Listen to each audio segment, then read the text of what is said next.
से सलाम है, दिल से सलाम है इस देश की सेना को जो अपने वतन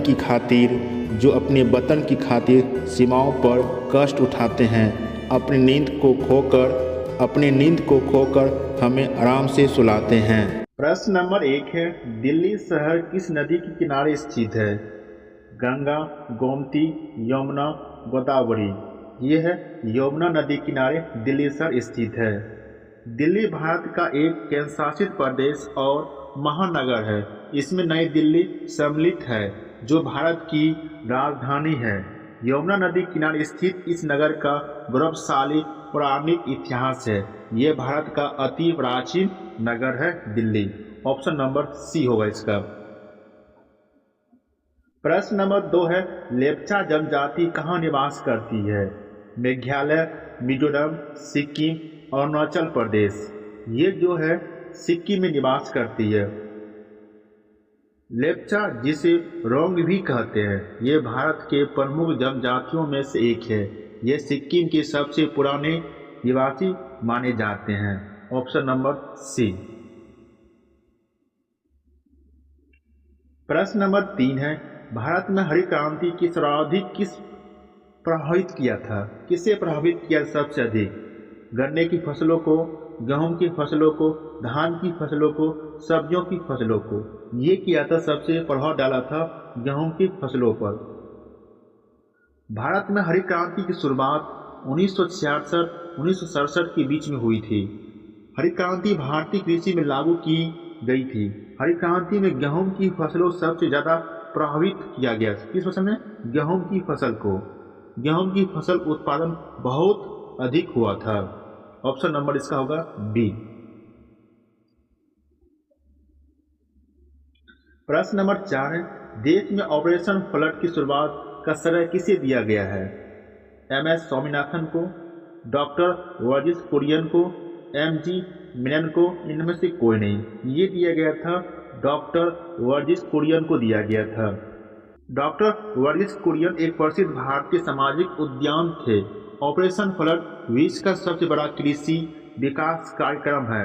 ऑपरेशन फ्लड 1970 में कार्यक्रम शुरू हुआ था। इसके प्रमुख उद्देश्य दूध उत्पादन में वृद्धि, ग्रामीण क्षेत्र की आय में वृद्धि करना था। Option number B. प्रश्न नंबर 5 है, भारत का लगभग पूरा क्षेत्र किस गोलार्ध में स्थित है? दक्षिण एवं पश्चिम गोलार्ध में, उत्तर एवं पूर्वी गोलार्ध में, दक्षिणी एवं पूर्वी गोलार्ध में। इनमें से कोई नहीं। इसका होगा उत्तरी एवं पूर्वी गोलार्ध में होगा। Option number B. प्रश्न नंबर 6, निम्न में से कौन सी कृमि त्वचा को पार कर आंतों में प्रवेश करती है? अंकुश कृमि, फीता कृमि, धागा कृमि या दांत। ये होंगे फीता कृमि होते हैं। Option number B. प्रश्न नंबर 7, जनसंख्या घनत्व कहलाती है, क्या कहलाती है? किसी क्षेत्र में रहने वाले स्त्री पुरुष की संख्या, प्रति किलोमीटर मनुष्य की संख्या, प्रति वर्ग किलोमीटर मनुष्य की संख्या। इनमें से कोई नहीं। प्रति वर्ग किलोमीटर मनुष्य की संख्या कहलाते हैं। जनसंख्या घनत्व जनसंख्या के प्रति इकाई क्षेत्रफल या इकाई आयतन का माप होता है। यह जीवों पर प्राय प्रयोग होता है, खास मानव के लिए भूगोल के क्षेत्र में। ऑप्शन नंबर इसका सी होगा। नंबर 8 है, कन्याकुमारी निम्नलिखित में से कहाँ स्थित है? केरल, तमिलनाडु, कर्नाटक, उड़ीसा। कहाँ स्थित है? यह तमिलनाडु में स्थित है। Option number B. प्रश्न नंबर 9, केंद्रीय भवन अनुसंधान संस्था कहाँ स्थित है? दिल्ली, लखनऊ, नागपुर, रुड़की। ये जो स्थित है रुड़की में स्थित है। केंद्रीय भवन अनुसंधान रुड़की में स्थित है। इसकी स्थापना भारत में भवन निर्माण विज्ञान तथा प्रौद्योगिक उत्पादक के दोहन तथा बढ़ावा देने के उद्देश्य से की गई थी। Option number D. प्रश्न नंबर 10 है, भारत में इस्पात का प्रथम कारखाना कहाँ स्थापित किया गया था? बोकारो, जमशेदपुर, भिलाई, राउरकेला। कहाँ इसकी स्थापित किया गया था? यह जमशेदपुर में स्थापित किया गया था। लोहा इस्पात उद्योग को किसी देश के आर्थिक विकास की धुरी माना जाता है।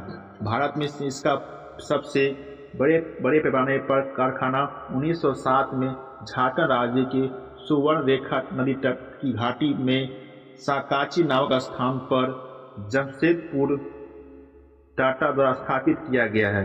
ये झारखंड राज्य में जमशेदपुर स्थित है। कहाँ है? ये झारखंड राज्य में है। Option number B. प्रश्न नंबर 11, उत्पादन की दृष्टि से भारत का प्रमुख खाद्यान्न क्या है? बाजरा, मक्का, चावल, गेहूं। ये है चावल है। ऑप्शन नंबर सी।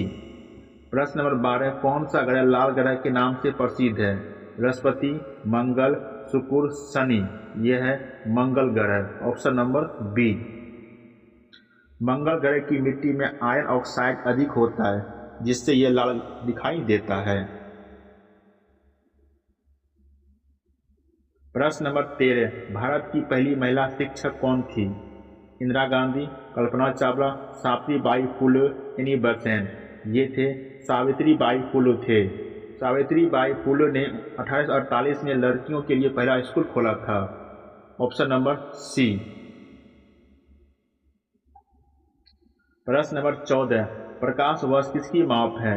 समय, ऊर्जा, दूरी, भार। ये होते हैं दूरी का होते हैं। प्रकाश वर्ष दूरी की इकाई है। एक वर्ष में प्रकाश जितनी दूरी तय करता है। Option number C. प्रश्न नंबर 15, श्वसन तंत्र का मुख्य अंग कौन सा है? हृदय, फेफड़ा, किडनी, यकृत। ये होते हैं फेफड़ा होते हैं। ऑक्सीजन लेने और कार्बन डाइऑक्साइड बाहर निकालने का जो काम फेफड़े द्वारा होता है। Option number B. प्रश्न नंबर 16, भारतीय राष्ट्रीय ध्वज में सफेद रंग किसका प्रतीक है? सफेद किसका प्रतीक है? शक्ति का, शांति और सत्य, शौर्य, प्रगति का।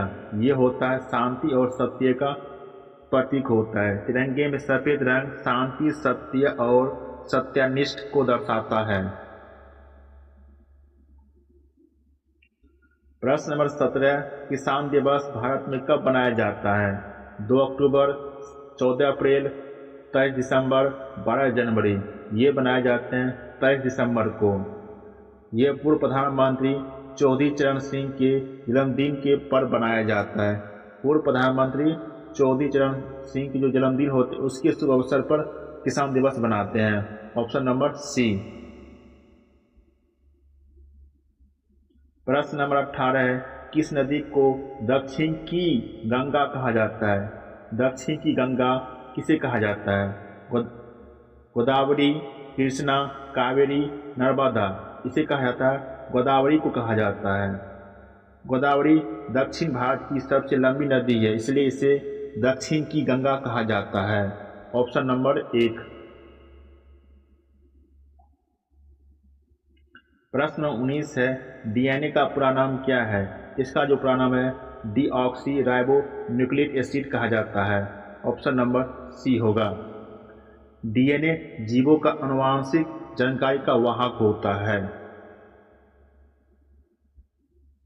प्रश्न नंबर 20, भारत का राष्ट्रीय गीत कौन सा है? जन गण मन, सारे जहां से अच्छा, वंदे मातरम, जननी जन्मभूमि। ये है वंदे मातरम है। वंदे मातरम बंकिम चंद्र चट्टोपाध्याय द्वारा लिखा गया गीत है, राष्ट्रीय गीत है। यह राष्ट्रीय गीत है किसके द्वारा? बंकिम चंद्र के द्वारा लिखा गया है। ऑप्शन नंबर सी।